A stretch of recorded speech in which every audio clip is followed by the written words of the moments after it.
Breaking లో చూసాం. తెలంగాణలోని జోగులాంబ గద్వాల జిల్లాకు చెందిన ఓ ప్రైవేట్ సర్వేయర్ దారుణ హత్యకు గురయ్యాడు. పెళ్లైన నెలకే ఘోరం జరిగింది. దీని వెనక భార్య, ఆమె తల్లి, ప్రియుడి హస్తం ఉన్నట్టుగా తెలియరావడం తీవ్ర కలకలం రేపుతోంది. వివాహానికి ముందే ఉన్న అక్రమ సంబంధమే ఈ హత్యకు దారితీసినట్లు పోలీసుల విచారణలో వెల్లడైంది. జోగులాంబ గద్వాల జిల్లాకు చెందిన తేజేశ్వర్ ప్రైవేట్ సర్వేయర్ గా పనిచేస్తున్నాడు. అతనికి ఏడాది ఫిబ్రవరి 13న కర్నూలుకు చెందిన ఐశ్వర్యతో వివాహం జరిగింది. పెళ్లికి కేవలం 5 రోజుల ముందు ఐశ్వర్య మిస్ అవడం కలకలం రేపింది. కర్నూలులోని ఓ ప్రముఖ బ్యాంకులో పనిచేసే ఉద్యోగితో ఆమెకు సంబంధం ఉందని, అతనితోనే వెళ్లిపోయి ఉంటుందని అంతా భావించారు. కానీ ఫిబ్రవరి 16న ఐశ్వర్య తిరిగి ఇంటికి వచ్చి తేజేశ్వర్తో ఫోన్లో మాట్లాడింది. తనకెవరితోనూ ప్రేమ వ్యవహారం లేదని, కట్నం కోసం తల్లి పడుతున్న ఇబ్బందులు చూడలేకే స్నేహితురాలు ఇంటికి వెళ్ళిపోయానని చెప్పింది. నువ్వంటే నాకు చాలా ఇష్టం అంటూ కన్నీళ్లు కూడా పెట్టుకోవడంతో తేజేశ్వర్ ఆమె మాటలు నమ్మాడు. తల్లిదండ్రులు వద్దంటోన్న వారిని ఒప్పించి మే 18న ఐశ్వర్యను వివాహం చేసుకున్నాడు.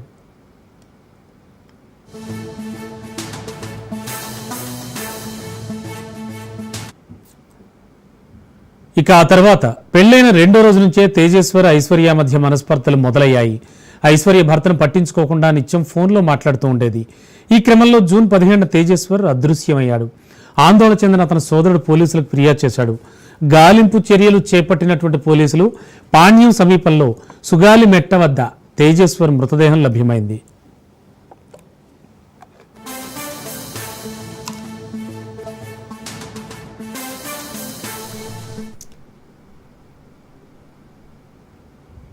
ఇక తేజేశ్వర్ కుటుంబ సభ్యులు ఐశ్వర్యపై అనుమానం వ్యక్తం చేయడంతో పోలీసులు ఆమెను, ఆమె తల్లిని అదుపులోకి తీసుకుని విచారించారు.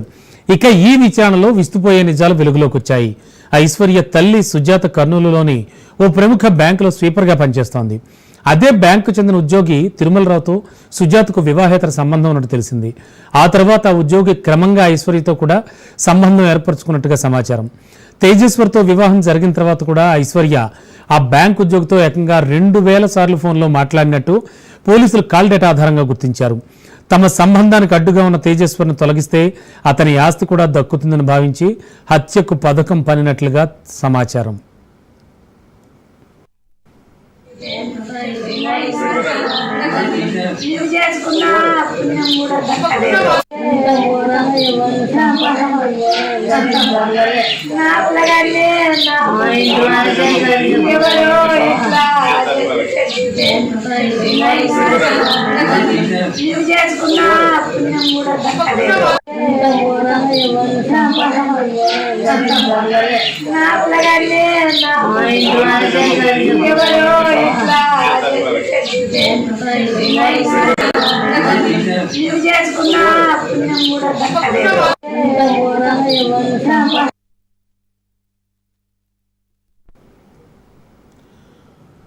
పథకం ప్రకారం జూన్ 15న కొందరు వ్యక్తులు తేజేశ్వర్ని కలిశారు. తాము 10 ఎకరాల పొలం కొంటున్నామని, దాన్ని సర్వే చేయాలని చెప్పి గద్వాల్లో అతను కారులో ఎక్కించుకు తీసుకెళ్లారు. మార్గమధ్యంలో కారులోనే తేజేశ్వర్పై కత్తులతో దాడి చేసి గొంతు కోసి అత్యంత దారుణంగా హత్య చేశారు. అనంతరం మృతదేహాన్ని పాణ్యం సమీపంలోని సుగాలి మెట్టు వద్ద పడేసి వెళ్లిపోయారు. ఈ దారుణ ఘటనలో ప్రధాన సూత్రధారిగా భావిస్తున్న బ్యాంకు ఉద్యోగి ప్రస్తుతం పరారీలో ఉన్నాడు. పోలీసులు ఐశ్వర్య, ఆమె తల్లి సుజాతను ఇప్పటికే అరెస్ట్ చేసి విచారణకు పంపించారు. ఈ హత్య వెనుక ఇంకా ఎవరన్నా ఉన్నారా అనే కోణంలో కూడా దర్యాప్తు చేస్తున్నారు.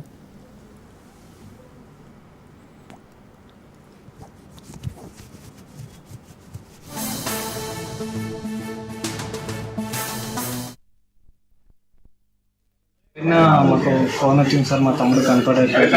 అయితే జూన్ 18న నేను పోలీస్ స్టేషన్లో పిటిషన్ ఇవ్వడం జరిగిన తర్వాత పోలీసులు కూడా డైరెక్ట్ స్పీడ్గానే చేస్తున్నారు. చేసిన తర్వాత ఇంట్లో వాళ్ళు అడిగారు సార్, నీకు ఎవరి మీద అనుమానం ఉందా అని. అయితే అమ్మాయి వాళ్ళ అమ్మ, తర్వాత వాళ్ళ మామయ్యపై అనుమానం ఉండే ఆయన పోలీస్ స్టేషన్లో చెప్పాను సార్. వాళ్ళు అదే కోణంపై దర్యాప్తు చేపట్టారు.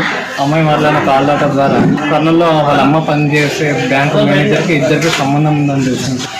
ఈ అమ్మాయికి మా తమ్ముడికి ముందుగానే మ్యారేజ్ అని అనుకున్నాం సార్. వాళ్ళు మా ఇంటికి వచ్చి మాట్లాడి ఎంగేజ్మెంట్ చేసి డిసెంబర్ 20కి ఎంగేజ్మెంట్ చేసాం. తర్వాత నెక్స్ట్ మంత్ ఫిబ్రవరి 13కి మ్యారేజ్ అనుకున్నాం సార్. మ్యారేజ్ ఒక 5 రోజులు ఉన్నాక 7 days ఉండగా అమ్మాయి ఇంట్లోకి వెళ్ళిపోయిందని చెప్పి ఇన్ఫర్మేషన్ వచ్చింది సార్. తర్వాత నాకు అనిపించింది ఒక పెళ్లి క్యాన్సిల్ చేయాలి ఒక అమ్మాయి అంటే చాలా ధైర్యం కావాలి. అప్పట్లోనే అర్థమైంది ఈ అమ్మాయికి పలానా బ్యాంక్ మేనేజర్కి ఇద్దరికి ఎఫ్ఐఆర్ ఉందని అర్థమైంది. పట్టణంలో వాళ్ళు కొంతమంది ఇన్ఫర్మేషన్ ఇచ్చారు.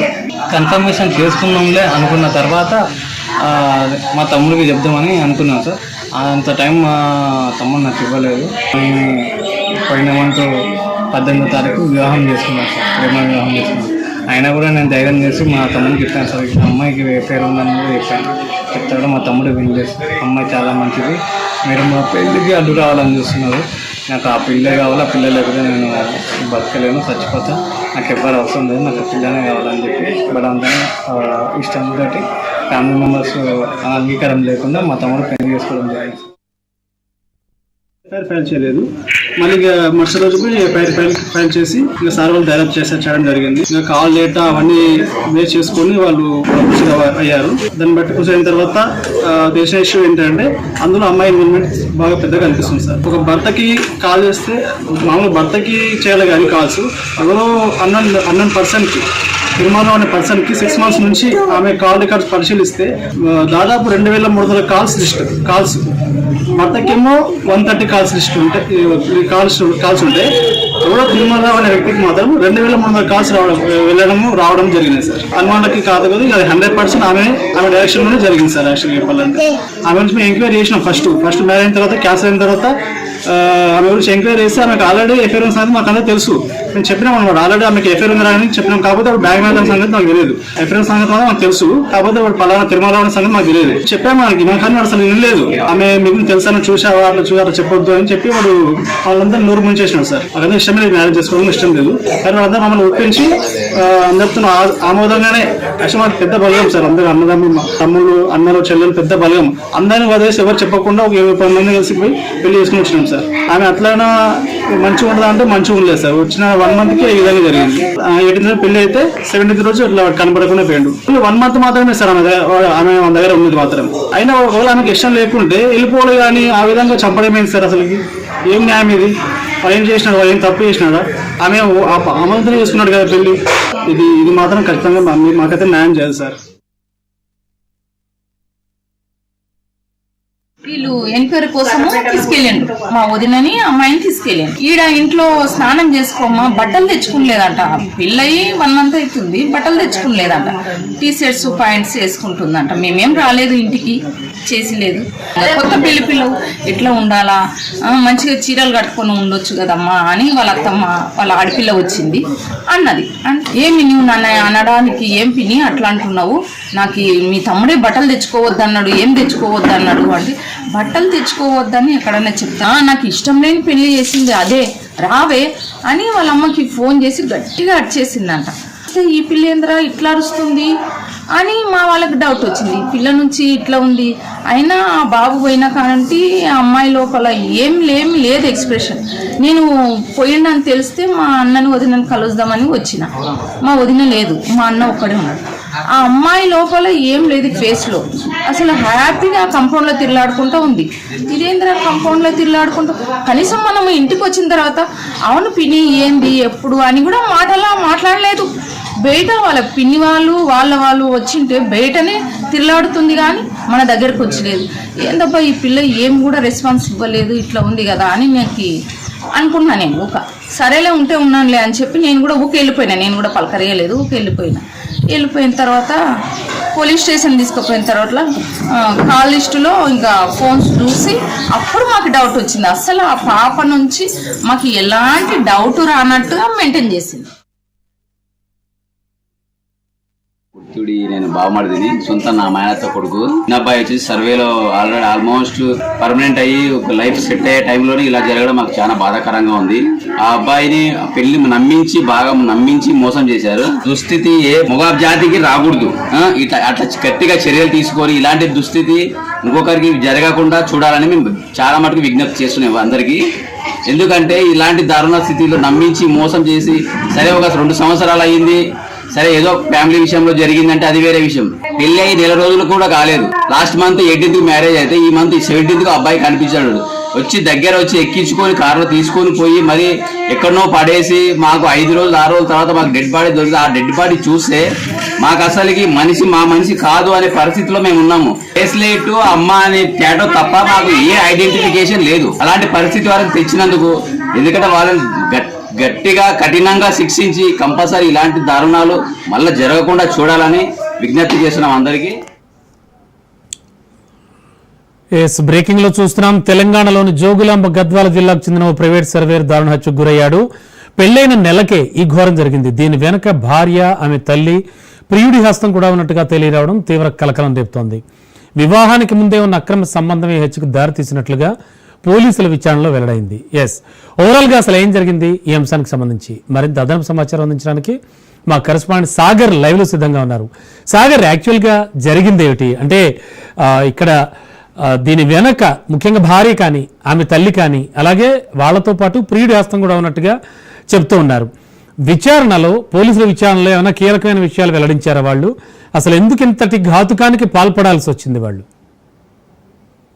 రైట్, ఏదైతే ప్రైవేట్ సర్వేయర్ ఉన్నారో గద్వాల్ జోగులాంబ గద్వాల్ జిల్లాకు సంబంధించి ఆయన ప్రైవేట్ సర్వేయర్ అయితే ఇప్పుడు ఆయన హత్య పూర్తిగా గద్వాల జిల్లా అంతా కూడా కలకలం లేపుతున్న పరిస్థితి అయితే కనిపిస్తుంది.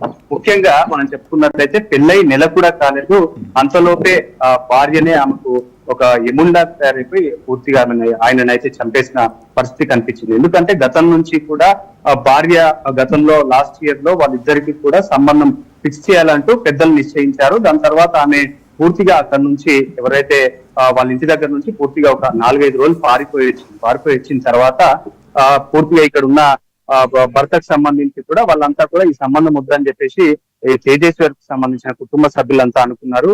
ఇక్కడ వచ్చేసిన తర్వాత కొద్ది రోజులకైతే మళ్ళీ తిరిగి ఎవరైతే ఐశ్వర్య ఉన్నారో తిరిగి తేజేశ్వర్ కాంటాక్ట్స్ తీసుకోవడంతో తేజేశ్వర్ తిరిగి ఫోన్ చేసింది. మా అమ్మ కట్నంకు సంబంధించి ఇవ్వలేదు, అంత కట్నం ఇవ్వలేదు అంటూ కూడా ఆమె ఒకసారిగా కూడా విలపిస్తూ తేజేశ్వర్ చెప్పుకొచ్చింది. తేజేశ్వర్ దీన్ని అంతా కూడా చూసి కట్నం గురించే ఇదంతా అయ్యింది, అందుకే ఆమె 4 రోజులు 5 రోజులు ఎక్కడికో పారిపోయింది అని చెప్పేసి భావించి పూర్తిగా తనను పెళ్లి చేసుకుంటానంటూ కూడా ఇద్దరు కూడా ప్రేమాయణం కొన్ని రోజులు అయితే ప్రేమాయణం నడిపించిన పరిస్థితి కూడా కనిపించింది. ప్రేమాయణం నడిపించిన అనంతరం పూర్తిగా ఇద్దరు ఒకరికొకరు ఒప్పుకున్న తర్వాత గత నెల రోజుల కింద అయితే వాళ్ళిద్దరు కూడా బీచ్పల్లి ఎర్రవల్లి సమీపంలోని బీచ్పల్లి ఆంజనేయ స్వామి టెంపుల్ అయితే పూర్తిగా పెళ్లి ఇద్దరు కలిసి ఇటు తేజేశ్వర్ కి సంబంధించిన కొంతమంది కుటుంబ సభ్యులు, తర్వాత ఐశ్వర్యకు సంబంధించిన కొంతమంది కుటుంబ సభ్యులు ఇద్దరు కూడా వచ్చి అక్కడ పెళ్లి చేసుకున్నారు. ఏదైతే టెంపుల్ లోనే పూర్తిగా పెళ్లి చేసుకుని అక్కడ నుంచి వెళ్ళిపోయారు. అయితే అప్పటి నుంచి కూడా తేజేశ్వర్ కుటుంబ సభ్యులకైతే ఐశ్వర్యపై ఒక అనుమానం అయితే వ్యక్తం చేస్తూనే ఉన్నారు. అప్పటికి కూడా తేజేశ్వర్ అన్న చెప్తూనే ఉన్నారు ఈమెకు గతంలో కూడా అక్కడ ఏదో అక్రమ సంబంధాలు ఉన్నాయంటూ కూడా అక్కడ లోకల్లో టాక్ వినిపిస్తున్నట్టు కూడా ఆయన చెప్పుకొచ్చారు. ఇంట్లో నుంచి కూడా ఆయన బయటకు వెళ్ళారు. ఈమెను ఇంట్లోకి తీసుకొస్తే నేను రాను, పూర్తిగా ఈమెకు సంబంధించి పూర్తి డీటెయిల్స్ అన్ని తీసుకున్న తర్వాత మంచిది అన్నప్పుడు మాత్రమే నేను వస్తానంటూ కూడా వాళ్ళ బ్రదర్ చెప్పుకొచ్చిన పరిస్థితి.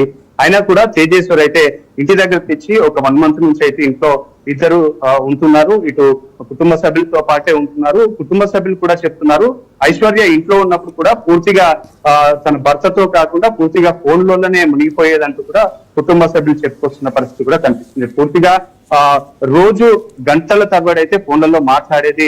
ఈ నెల రోజుల లోపలనే ఇక్కడ అసలు ఇంట్లో సంబంధించి ఎటువంటి అన్నం గాని మిగతా ఏమైనా వండినా కూడా ఇక్కడ తినేది కాదు, బయటికి వెళ్ళి తెప్పించుకొని వాళ్ళతో తెప్పించుకొని తినేదంటూ కూడా వాళ్ళు చెప్పుకొచ్చిన పరిస్థితి కూడా కనిపిస్తుంది. అయితే గత ఏదైతే 4-5 రోజుల క్రితం సంబంధించి కూడా పూర్తిగా కర్నూలు జిల్లా పాణ్యం దగ్గర అయితే తేజేశ్వర్ మృతదేహం లభ్యమైంది. ముందుగా తేజేశ్వర్ అయితే ఈ ఐశ్వర్యకి సంబంధించి పథకం ప్రకారం వీళ్ళంతా ఏదైతే తేజేశ్వర్ ప్రైవేట్ సర్వేయర్ కాబట్టి సర్వేయర్ చేయడానికి అతడు బయటికి వెళ్తుంటాడు కాబట్టి అతన్ని పూర్తిగా కొన్ని అంటే ఇటు ఎర్రవల్లి దాని తర్వాత కర్నూలులో కొన్ని ఏరియాల్లో భూములు ఉన్నాయి, అవన్నీ కూడా చూసి సర్వే చేయాలి, ఇవన్నీ ఏమన్నా లిటికేషన్స్ ఉన్నాయంటూ కూడా ఒక అన్‌నోన్ పర్సన్స్ ఇతనికి దగ్గరై పూర్తిగా సర్వే చేయాలంటూ కూడా వాళ్ళు చెప్పుకొచ్చి ఇతన్ని అయితే ఒక డేట్ తీసుకొని ఆయన అయితే కార్లో ఎక్కించుకొని అయితే ముందుగా ఈ బీచ్పల్లి దగ్గరికి ఎర్రవల్లి సైడ్ వచ్చి ముందుగా భూములంతా చూశారు. చూసిన అనంతరం ఎర్రవల్లి నుంచి అతను ఫోన్ తీసుకొని పూర్తిగా ఫోన్ లాక్కొని స్విచ్ ఆఫ్ చేసి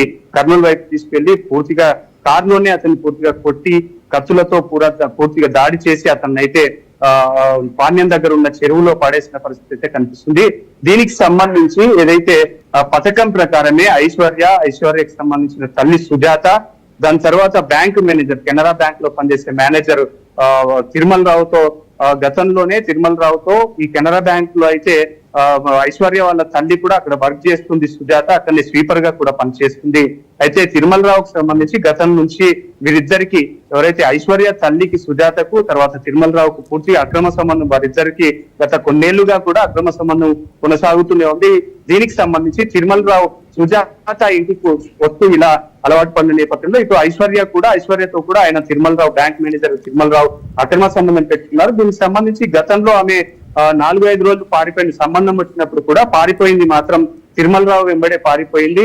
తిరుమల రావు తన ఇంటికి తీసుకువెళ్లాడు, తన భార్యను ఒప్పించడానికి ప్రయత్నించాడు. తిరుమల రావుకు పిల్లలు లేని కారణంగా నేను తిరిగి మళ్ళీ ఈ ఐశ్వర్యని పెళ్లి చేసుకుంటా అంటూ కూడా వాళ్ళ ఇంట్లో చెప్పుకొచ్చిన పరిస్థితి. అయితే తిరుమల రావుకు సంబంధించిన భార్య మాత్రం నేను కేసు వేస్తాను, ఇలాంటి పెళ్లి చేసుకుంటా ఇదంతా చెప్పడం సబబ్ కాదంటూ కూడా ఆమె పోలీస్ స్టేషన్ లో ఫిర్యాదు చేస్తా అంటూ బెదిరించడంతో ఒక్కసారిగా తిరిగి అయితే ఐశ్వర్యని పంపించారు. ఐశ్వర్యని పంపించిన తర్వాత ఒక నాటకపూరితమైన ఒక ప్లానింగ్ తో వీళ్ళంతా కూడా తేజేశ్వర్ ను పూర్తిగా 1 నెల లోపలనే పూర్తిగా చంపేసిన పరిస్థితి, హత్య చేసిన పరిస్థితి కూడా కనిపిస్తుంది. దీనికి సంబంధించి పూర్తిగా ఈ ఐశ్వర్య సుజాతలకు సంబంధించి ఐశ్వర్య ఇదంతా హత్య చేయడానికి గల కారణాలు ఏంటంటే తిరుమల రావుకు సంబంధించి తిరుమల రావుతో ఉన్న అక్రమ సంబంధం వల్లనే ఈ ఎవరైతే తేజేశ్వర్ని ఇక్కడ నుంచి హతమారిస్తే ఇక్కడ ఉన్న కొద్దిపాటి ఆస్తిని కొట్టేయచ్చు, దాని తర్వాత ఇక్కడ నుంచి తిరిగి విడాకులు తీసుకొని మళ్ళీ వెళ్ళిపోవచ్చు, తిరుమల రావుతో సహజీవనం గడపవచ్చు అంటూ కూడా వాళ్ళిద్దరూ భావించి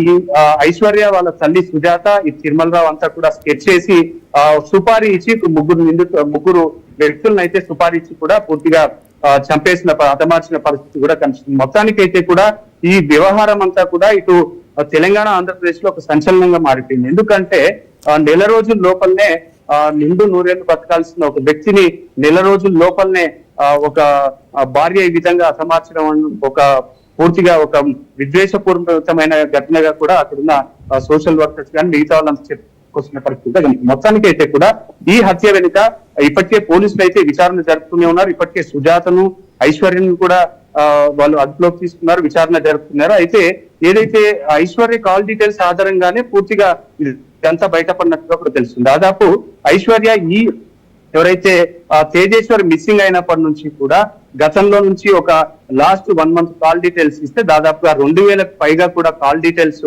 ఈ తిరుమల రావుతోనే కెనరా బ్యాంక్ కు సంబంధించిన మేనేజర్ తిరుమల రావుతో మాట్లాడినట్టుగా కూడా పూర్తిగా తెలుస్తున్న నేపథ్యంలోనే ఒకసారిగా అనుమానం వ్యక్తం చేసిన పోలీసులు అంతా కూడా ఇటు ఐశ్వర్య వాళ్ళ తల్లిని ఒకసారి అదుపులోకి తీసుకొని వాళ్ళ తరహాలో విచారణ జరుగుతుంటే ఒక్కొక్కటిగా కూడా విస్తుపోయే నిజాలు అయితే బయటకు వస్తున్న పరిస్థితి కూడా కనిపిస్తుంది.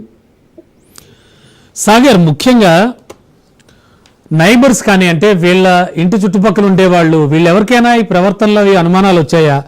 వాళ్ళు ఏమైనా సందేహాలు వ్యక్తపరిచారా? అలాగే ప్రత్యక్ష సాక్షుల కథనం కానీ అంటే ఇతను ఆల్రెడీ కారులో తీసుకెళ్లారు సర్వే చేయాలి అని కూడా అప్పుడు కూడా వీళ్ళు ఎవరికి అనుమానాలు రాలేదా? ఏం చెప్తూ ఉన్నారు నైబర్స్ అసలు? ఇటు చుట్టుపక్కల సంబంధించి కూడా ఇటు కుటుంబ సభ్యులకు సంబంధించి పూర్తిగా ఏదైతే తేజేశ్వర్ రోజు వారిగా కూడా ఆయన ఒక ప్రైవేట్ సర్వేయర్ కాబట్టి భూములను సర్వే చేయడానికి బయటికి వెళ్లి సర్వే చేసి వస్తుంటాడు కాబట్టి ఆ చుట్టుపక్కల ఉన్న వాళ్ళకంతా కూడా ముందుగా ఎటువంటి అనుమానాలు అయితే రాలేదు.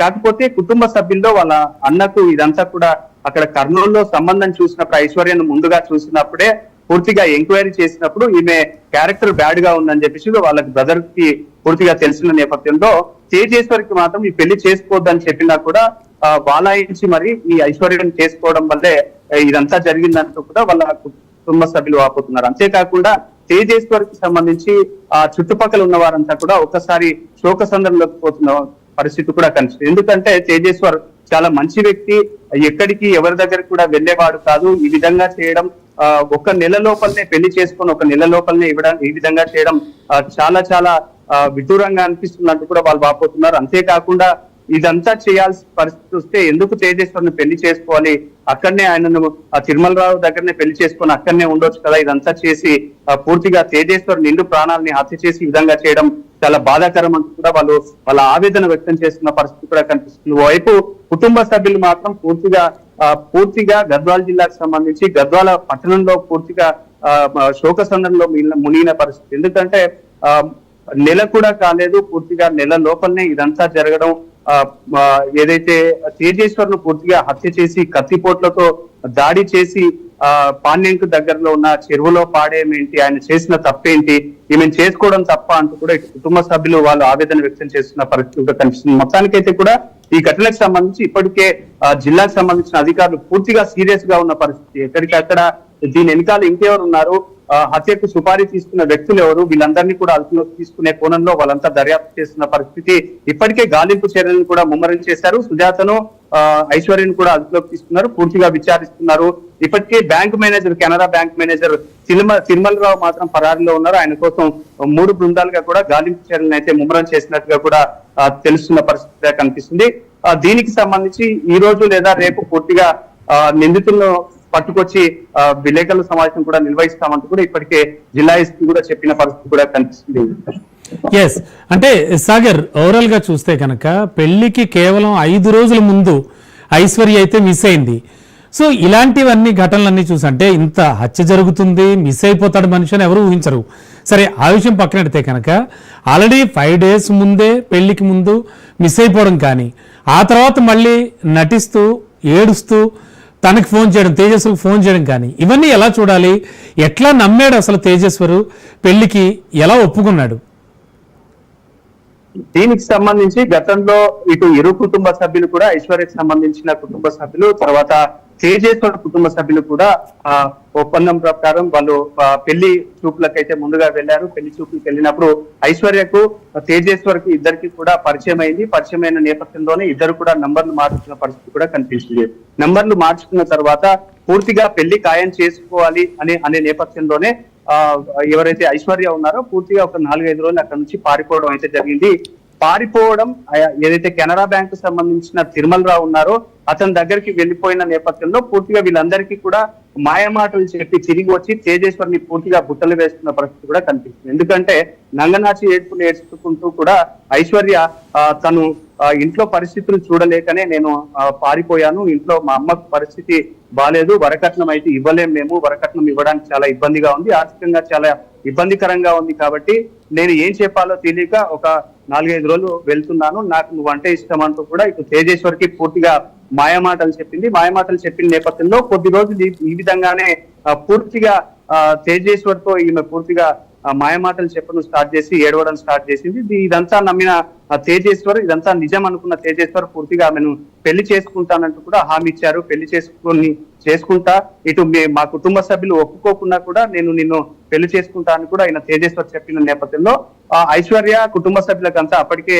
ఇదంతా డ్రామా. తిరుమలరావు, కెనరా బ్యాంక్ సంబంధించిన తిరుమలరావు, తర్వాత తల్లి సుజాత ఈ డ్రామాలో భాగంగానే తేజేశ్వర్ని పూర్తిగా బుట్టలు వేసుకుని బీచ్ పల్లిలో ఒక పెళ్లి అనే నాటకాన్ని అయితే షురూ చేశారు. పెళ్లి చేసుకున్న తర్వాత వీళ్ళు పథకం ప్రకారమే 1 month లోపలనే ఇతన్ని చంపేయాలి, చంపేసిన తర్వాత అక్కడున్న ఆస్తికి సంబంధించి కూడా తిరిగి అడగాలి. ఆస్తుల్ని పెళ్లి చేసుకున్నాం కాబట్టి విడాకుల సమయంలో ఇచ్చే నష్టపరిహారాలు తీసుకోవాలి, తిరిగి కర్నూలుకి వెళ్ళిపోవాలి, తల్లితో ఉండాలి, అటు తిరుమలరావుతో యథావిధిగా అక్రమ సంబంధం కొనసాగిస్తూనే ఉండాలంటూ కూడా ఆ పథకం ప్రకారమే వీళ్ళంతా ఇదంతా చేసినట్టు కూడా తెలుస్తుంది. అయితే ఇక్కడ ఒక విచిత్ర ఘటన ఏంటంటే తిరుమలరావుకు సంబంధించి ఇటు తల్లి సుజాత, తర్వాత ఐశ్వర్య, అంటే సుజాత ఐశ్వర్య ఇద్దరితో కూడా తిరుమలరావు అనే వ్యక్తి పూర్తిగా అక్రమ సంబంధం పెట్టుకున్నాడు. ఇటు తల్లి సుజాతకు కూడా తెలుసు, ఐశ్వర్యకు కూడా తెలుసు, ఇద్దరితో పాటు అక్రమ సంబంధం పెట్టుకున్నారు అనే కోణంలో కూడా ఇద్దరికి కూడా తెలుసు. అయినా కూడా వాళ్ళంతా